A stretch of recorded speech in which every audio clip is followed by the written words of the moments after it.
नमस्ते। अक्सर घरों में एक दवा का पत्ता जरूर मिल जाता है, एमॉक्सिसिलिन, है ना? लेकिन क्या इसका इस्तेमाल हमेशा सही तरीके से होता है? तो चलिए आज इस चर्चा में इसकी सही जानकारी लेते हैं। सोचो, हल्की सी सर्दी खांसी हुई और मन में पहला ख्याल क्या आता है?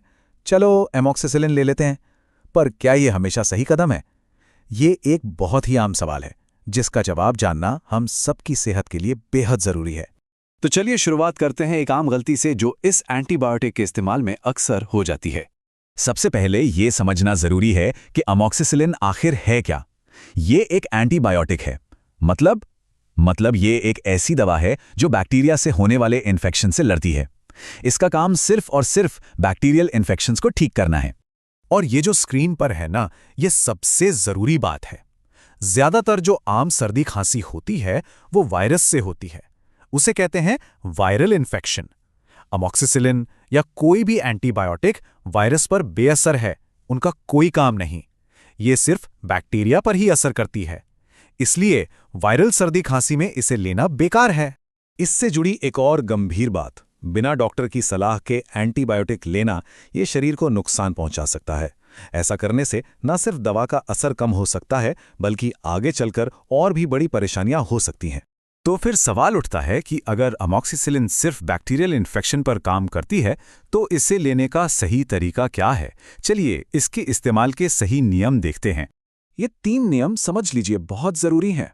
पहला, हमेशा डॉक्टर की प्रिस्क्रिप्शन पर ही एंटीबायोटिक लेनी है, अपनी मर्जी से कभी नहीं। दूसरा, समय पर, इससे दवा शरीर में सही ढंग से काम करती है। और तीसरा, भले ही 2 दिन में बेहतर महसूस होने लगे, दवा का पूरा कोर्स खत्म करना है। अधूरा छोड़ने से इन्फेक्शन वापस आ सकता है और शायद पहले से ज्यादा ताकतवर होकर। अब बात करते हैं कुछ गंभीर संकेतों की। देखिए, हर दवा की तरह अमॉक्सिसिलिन के भी कुछ साइड इफेक्ट्स हो सकते हैं जिन्हें पहचानना बहुत जरूरी है। अगर इस दवा को लेने के बाद किसी भी तरह की एलर्जी हो, जैसे स्किन पर लाल चकत्ते यानी रैश आ जाएं, या फिर सांस लेने में दिक्कत महसूस हो, तो ये चिंता की बात हो सकती है। ऐसे कोई भी लक्षण देखने पर इंतजार बिल्कुल नहीं करना है। ये एक मेडिकल इमरजेंसी हो सकती है, इसलिए फौरन डॉक्टर से संपर्क करना बेहद जरूरी है। फौरन। तो इस सब से क्या सीखा जा सकता है? इस पूरी चर्चा का सार बस इतना सा है कि सही जानकारी ही सही इलाज का रास्ता खोलती है। ये बात बिल्कुल सही है। जब दवाओं के बारे में सही जानकारी होती है, तभी उनका सही इस्तेमाल करके बेहतर सेहत पाई जा सकती है। तो अब ये सवाल खुद से पूछने का है, इस जानकारी के बाद क्या एंटीबायोटिक्स का इस्तेमाल आगे से हमेशा पूरी सावधानी और समझदारी से किया जाएगा?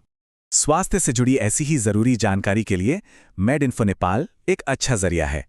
अपना ख्याल रखें और सही जानकारी के साथ स्वस्थ रहें।